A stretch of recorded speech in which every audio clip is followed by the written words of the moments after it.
nada te detenga en avanzar hacia el premio del supremo llamamiento. A continuación, sigue adelante.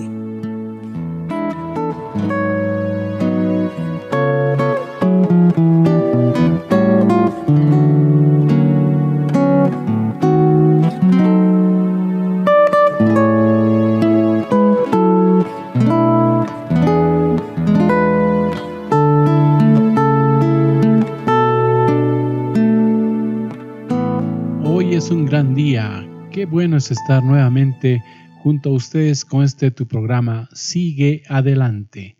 El día de hoy estaremos estudiando el libro de Jueces capítulo 6 versículos 1 al 16.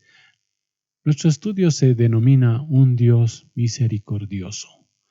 Y hoy estaremos hablando de Gedeón, el libertador de Israel. La historia de los israelitas se resume muy bien en el capítulo 2 de Jueces. En los versículos 1 al 23 podemos ver que el pueblo tenía un pacto con Dios que él jamás invalidaría, pero había una condición, que ellos no hagan ningún pacto con los moradores de la tierra que les había prometido.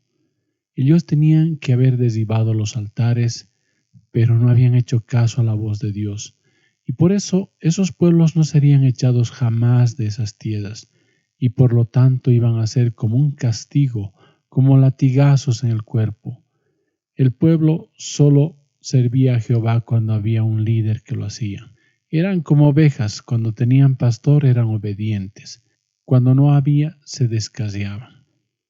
Dice Jueces 2:7, y el pueblo había servido a Jehová todo el tiempo de Josué y todo el tiempo de los ancianos que sobrevivieron a Josué, los cuales habían visto todas las grandes obras de Jehová que él había hecho por Israel. Muertos todos ellos, la nueva generación no conocía a Jehová, ni lo que había hecho por ellos. Así que se apartaron e hicieron lo malo ante los ojos de Jehová, y se fueron tras los dioses de los pueblos que estaban a sus alrededores, y los adoraron. Y con esto lo que provocaron fue a ira a Jehová. Este pueblo dejó al Dios de sus padres, al Dios verdadero, y los cambió por dioses que eran sin vida, como Baal y Astarot. Por eso Jehová los entregó en manos de ladrones, los vendió a sus enemigos, y no les pudieron hacer frente. Por donde quiera que iban, la mano de Jehová estaba contra ellos. Su desobediencia cambió la situación. Si antes eran protegidos por su mano, ahora había aflicción, pero no los abandonó totalmente, pues Dios puso jueces para que los librasen de las manos de sus enemigos. Mientras vivía el juez, ellos eran fieles. Apenas moría, volvían a sus caminos de desobediencia y se corrompían mucho más que sus padres. Dios los probaba con estas naciones enemigas para probar así si procurarían seguir el camino de Dios como lo hicieron sus padres. Esta es la situación para los hijos de Israel. Hoy en día podemos ver la misma situación del pueblo de Dios siguiendo al líder, llenando iglesias porque el líder les guía en el camino de Dios, pero al desaparecer el líder, la iglesia comienza a desaparecer. Lo que falta es vivir una vida de devoción personal. Falta leer la Biblia, tener devocionales a solas con Dios, ser obedientes a su palabra, y no solo cuando haya alguien que nos obligue a hacerlo. Bueno, ahora aprendamos al ver la vida de un hombre que estuvo listo para obedecer la palabra de Dios. Vamos a ver en el capítulo 6 de Jueces, de los versículos 1 al 6, que el pueblo de Israel hizo lo malo ante los ojos de Jehová. Una vez más los hijos de Israel hicieron lo malo ante los ojos de Jehová, y Dios los entregó en manos de Madián por 7 años. Uno diría que esto no era nada contra los años que estuvieron en servidumbre en épocas pasadas. Como ejemplo, estuvieron bajo el yugo de los babilonios por 8 años, bajo Moab por 18 años, bajo los cananeos 20 años, y ahora con Madián 7 años. Pero aún así la situación era terrible, pues tuvieron que ir a vivir en cuevas, en los montes. Los madianitas destruían sus sembradíos, destruían sus frutos de la tierra. Ya ellos no podían ni siquiera ver cómo era el fruto de la tierra. Y además no les dejaban qué comer, arrasaban con todo. Ni siquiera sus animales podían comer como sus ovejas, bueyes y asnos. Estos madianitas eran para atemorizar, pues venían como langostas en gran multitud. Eran innumerables, dice el verso 5 así, porque subían ellos y sus ganados, y venían con sus tiendas en grande multitud como langostas. Ellos y sus camellos eran innumerables, así venían a la tierra para devastarla. Su fin, como dice el versículo, era devastar la tierra, y el resultado de estas acciones para Israel era que empobrecían. Dice el verso 6, de este modo empobrecía Israel en gran manera. Su situación era terrible, era muy difícil, era insostenible. Ningún Dios al cual siguieron les podía sacar de esa situación. El trato terrible de los madianitas hizo que Israel clame a Jehová. Esto es irónico, porque después de hacer lo malo ante los ojos de Jehová, ahora no tenían otra opción, y se acordaron que a diferencia de cualquier otro pueblo, su Dios era verdadero. Y por eso comenzaron a clamar a Dios y pedían que los librase de esa situación. ¿Cuántas veces nosotros hemos estado siguiendo y haciendo las cosas del mundo, confiando en nuestras fuerzas, siguiendo a dioses que ocupan el primer lugar en nuestras vidas, dejando de escuchar la voz de Dios al no leer su palabra? Y cuando la situación es insostenible, recién, al igual que los israelitas, nos acordamos que tenemos un Dios todopoderoso. ¿Te das cuenta? Nos comportamos igual que los israelitas. Pero ellos clamaron y, ¿sabes?, fueron escuchados. Eso nos dice Jueces 6 al 10. Seguramente los israelitas hicieron todo lo humanamente posible para librarse de los madianitas. Cuando el miedo llenó sus vidas, cuando la pobreza había llegado a todo el pueblo y era insostenible la situación, pues ya no tenían nada, entonces se acordaron que eran el pueblo elegido de Dios, que su Dios era todopoderoso, que era el único Dios verdadero, e hicieron lo que debían haber hecho desde el principio: clamaron a Dios. La respuesta de Dios a su clamor no se dejó esperar. Les envió un varón profeta para decirles a los hijos de Israel lo siguiente: así ha dicho Jehová, Dios de Israel: yo os hice salir de Egipto y os saqué de casa de servidumbre, os libré de mano de los egipcios y de mano de todos los que os afligieron, a los cuales eché de delante de vosotros, y os di su tierra, y os dije: yo soy Jehová vuestro Dios, no temáis a los dioses de los amorreos, en cuya tierra habitáis, pero no habéis obedecido a mi voz. ¿Te das cuenta lo que dice Jueces 6:8 al 10? Dios le está diciendo que los hizo salir de Egipto, que los sacó de casa de servidumbre, que los libró de mano de los egipcios, y de todos los que los afligieron, Él los echó de delante de ellos, y les dio la tierra, y les dijo que Él era su Dios, y que no teman a los dioses de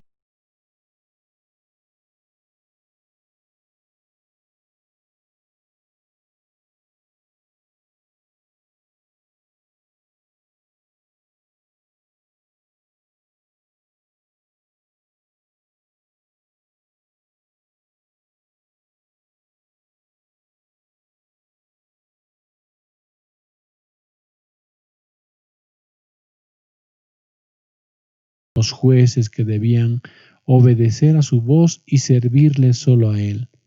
Lo triste es que no lo hicieron. Por su desobediencia ellos siempre recibían un castigo de opresión por sus enemigos.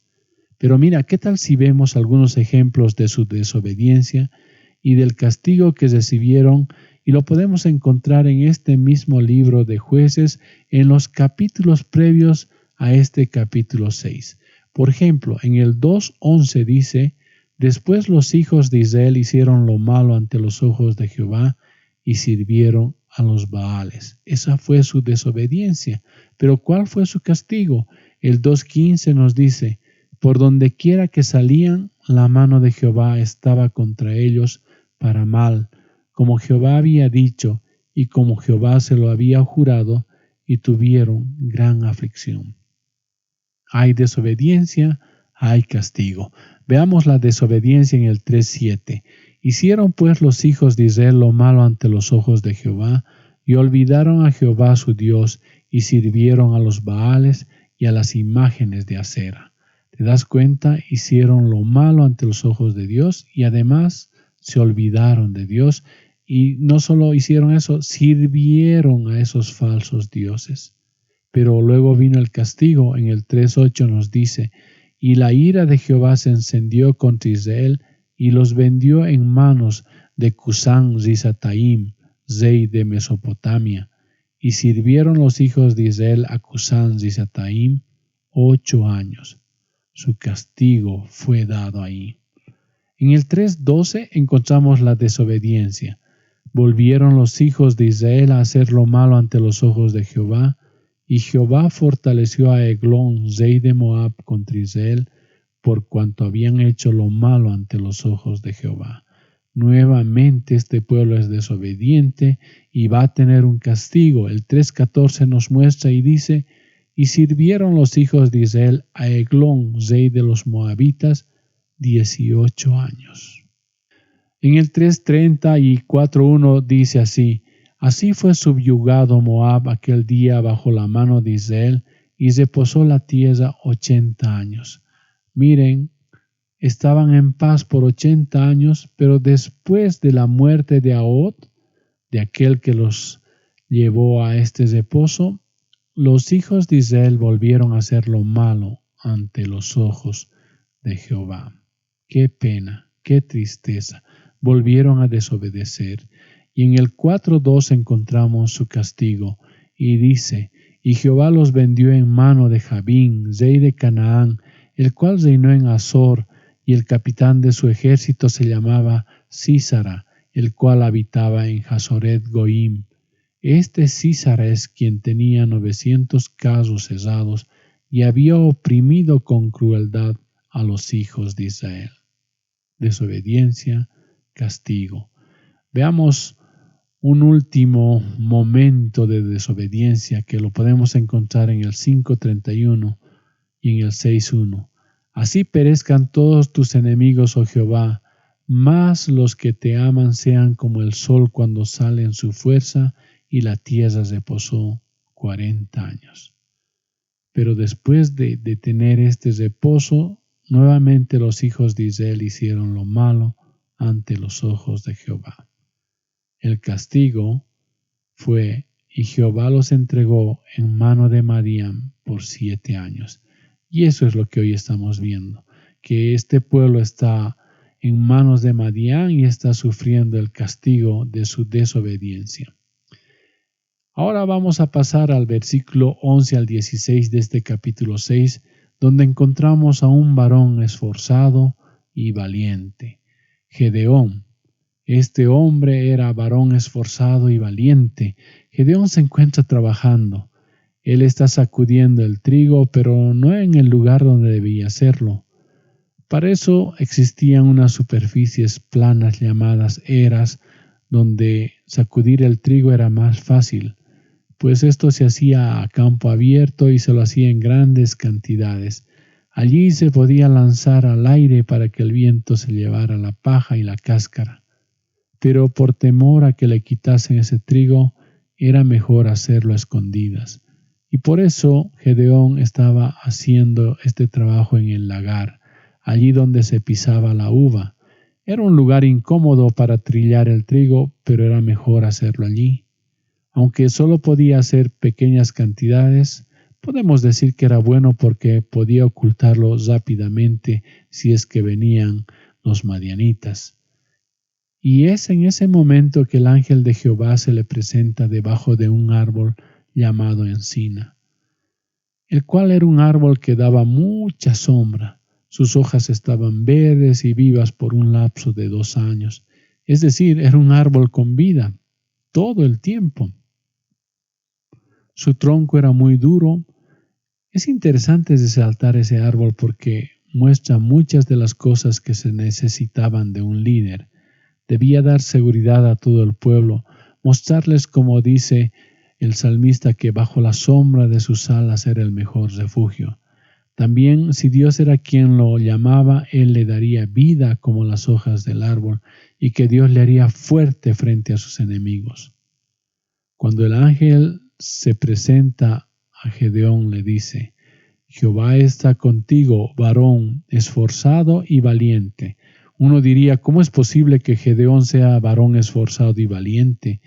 Tal vez era esforzado por el trabajo que estaba haciendo, pero decir que era valiente, por supuesto que no, porque estaba como todo el pueblo con temor. Por eso Gedeón hace preguntas y afirmaciones. Si Jehová está con nosotros, ¿por qué nos ha sobrevenido todo esto? Luego preguntó: ¿y dónde están sus maravillas que nuestros padres nos han contado? ¿Cómo nos sacó de Egipto? Y no solo se queda ahí Gedeón, sino que se atreve a decir: y ahora Jehová nos ha desamparado y nos ha entregado en manos de los madianitas. Tal vez Gedeón tenía derecho a hacer estas preguntas. Habían estado en esa situación por 7 años y ahora estaba el ángel de Jehová mismo diciéndole que Jehová está contigo. Es maravilloso poder ver que Gedeón está hablando con una persona de la Trinidad. Esto lo podemos afirmar porque dice el versículo 16 de este capítulo 6 de Jueces: Jehová le dijo. Es Dios mismo diciéndole a Gedeón: varón esforzado y valiente, yo estoy contigo, yo te daré la victoria, yo te he escogido para libertar a mi pueblo del yugo en el que viven. Gedeón está preguntando por qué les ha sobrevenido todo este mal, por qué todas las maravillas que hablaban sus padres hoy no las pueden ver. Pues la respuesta es por el pecado, por la desobediencia. Este pueblo de Israel había dejado de escuchar la voz de Dios, habían abandonado a Dios y el resultado fue que Dios se había apartado de ellos y los había entregado a esta opresión. La respuesta de Dios fue de amor, porque dice el versículo 14: y mirándole Jehová le dijo: ve con esta tu fuerza y salvarás a Israel de la mano de los madianitas. ¿No te envío yo? Esta es una profecía que se cumplirá en el capítulo 7. Dios le está diciendo: ve con esta tu fuerza. Dios le está hablando a Gedeón de lo que iba a ocurrir en el futuro. Por eso le dice varón esforzado y valiente, porque Gedeón sería así en la liberación del pueblo de Israel. Gedeón es como Moisés, un libertador. Pues hay un mandato y un trabajo específico que aquí podemos ver. El mandato es: ve con esta tu fuerza. Y la misión es: salvarás a Israel de mano de los madianitas. Gedeón iba a salvar a Israel de aquellos que eran como langostas, que eran innumerables, que destruían todo lo que tenían en Israel. Gedeón los iba a salvar de aquellos que los habían sumido en la pobreza y los habían obligado a vivir con temor y esconderse en las cuevas. Gedeón está recibiendo una orden de que haga todo esto, y para que tenga la fortaleza y la seguridad de esta acción, le dice en forma de pregunta Dios: ¿no te envío yo? Esa es la garantía de la victoria que Dios le está dando a Gedeón, pues él mismo lo escogió. Es Dios quien le envía. Algo que también podemos aprender es que Dios utiliza a las personas que están ocupadas, no a las personas ociosas. Así que si no estás haciendo algo, si no estás ocupado en algo, de seguro que Dios no te utilizará. Pero si por el contrario parece que no tienes tiempo, que las horas del día no te alcanzan, entonces eres como Gedeón, un instrumento a ser utilizado por Dios. Bueno, nuestro tiempo se acabó. Continuaremos en el siguiente programa con este estudio de Gedeón. Será hasta la próxima, si Dios lo permite, cuando volvamos a decir, sigue adelante.